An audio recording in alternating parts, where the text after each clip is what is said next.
கணேஷ் மற்றும் மாயாஜால மணி, little Ganesh and the magical bell.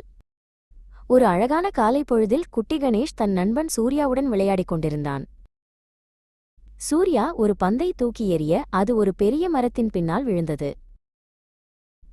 அடடா, என் பந்து தொலைந்துவிட்டது என்று சூர்யா கவலையுடன் சொன்னான். குட்டி கணேஷ் புன்னகைத்தான். கவலைப்படாதே சூர்யா, நான் உனக்கு உதவுகிறேன் என்றான். இருவரும் மரத்தின் பின்னால் சென்றனர். அங்கே பந்துடன் ஒரு சிறிய பளபளக்கும் மணி இருந்தது. இது யாருடைய மணியாக இருக்கும் என்று சூர்யா ஆச்சரியத்துடன் கேட்டான். குட்டி கணேஷ் மணியை பார்த்தான். இது ஒரு மாயாஜால மணி போல தெரிகிறது. நாம் இதை அதன் உரிமையாளரிடம் திருப்பிக் கொடுக்க வேண்டும் என்றான். அவர்கள் மணியின் ஒளியை பின்தொடர்ந்து ஒரு சிறிய குகைக்குச் சென்றனர்.